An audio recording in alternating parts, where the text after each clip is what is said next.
Muli po, isang mapagpalang araw po sa ating lahat. Ako po si Brother Mike o kapatid na Mike. John 3:16, sapagkat gayon na lamang ang pag-ibig ng Diyos sa sangkatawan, kaya't ibinigay niya ang kaisa-isang anak upang ang sinumang sumampalataya sa Kanya ay hindi mapahamak, kundi magkaroon ng buhay na walang hanggan. John 3:16. Paano tayo nagkaroon ng buhay na walang hanggan? Number 1, dahil sa pag-ibig ng ating Diyos. No ang unang taong si Adan ay nagkasala sa harapan ng ating Panginoon, but still, mahal pa rin sila ng ating Diyos. Mismo ang Diyos ang gumawa ng kanilang damit mula sa hayop. Yan ang pag-ibig ng Diyos. Ang Israel, nung sila ay nakalaya doon sa Egypt, still sila ay gumawa ng mga kasamaan sa Panginoon, sumamba sa Diyos-Diyosan, but still sila pa rin ay mahal ng Diyos. Ang Ninive, ito ay isang capital region ng Assyria. Ito ay isang hintil. Ito po ay isang kaaway ng Diyos, but still, mahal sila ng Diyos. Sila po ay niligtas sa pamamagitan ng isang lingkod ng Diyos na si Jonas, nang ipangaral ang mabuting balita at naniwala ang Ninive at sila ay nanumbalik. Sila ay humingi ng tawad sa Diyos. Kaya sila ay pinatawad ng ating Panginoon at sila po ay minahal ng ating Diyos. Yan po ang pag-ibig ng ating Panginoon. Yan ang Diyos, ang dalisay na pag-ibig ng ating Panginoon. Kaya tayo nabubuhay, kaya tayo ay may hininga dahil mahal pa tayo ng Diyos. Ano ba ang pag-ibig ng Diyos?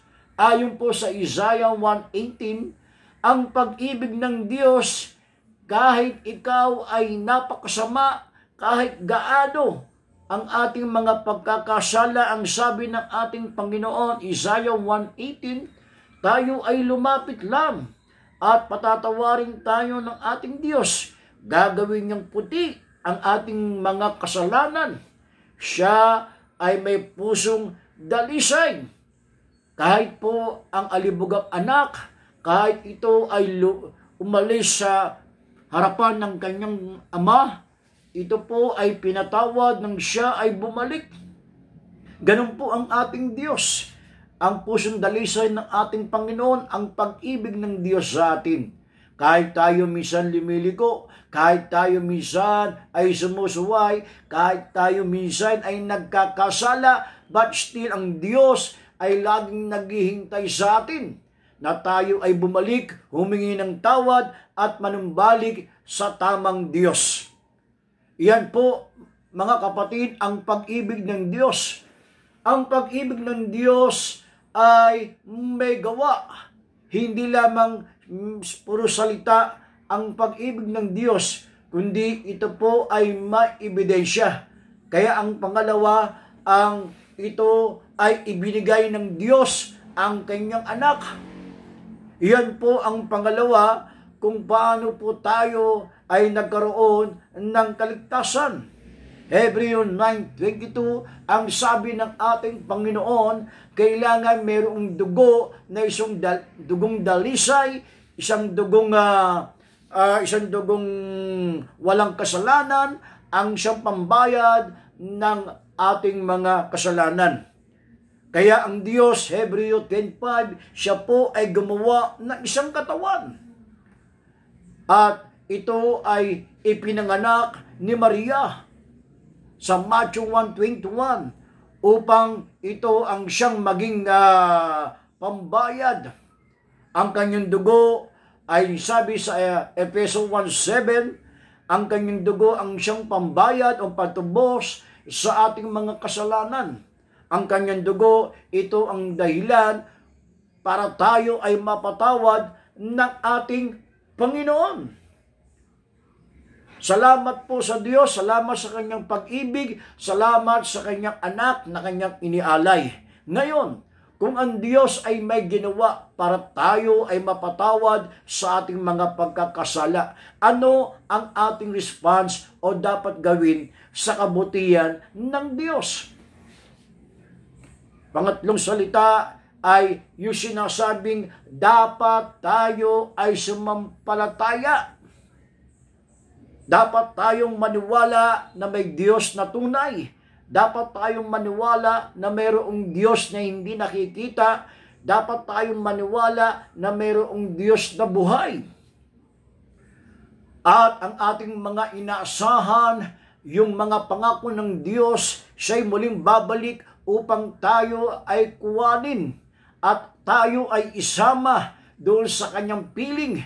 Walang iba kundi doon sa kalangitan, sa paraiso. Ito ang ikatlong langit.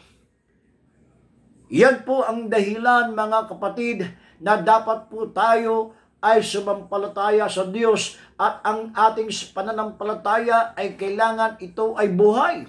Dapat ito ay buhay na mayroong kalakip na mabuting gawa, sapagkat ang mabuting gawa ay malaking bagay sa ating pananampalataya.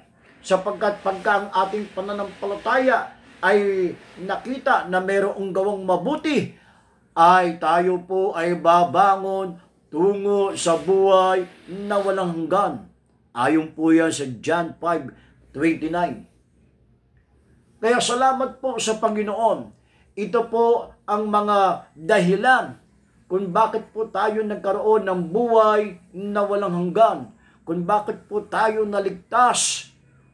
Dahil ang Diyos ay may pag-ibig na dalisay sa atin.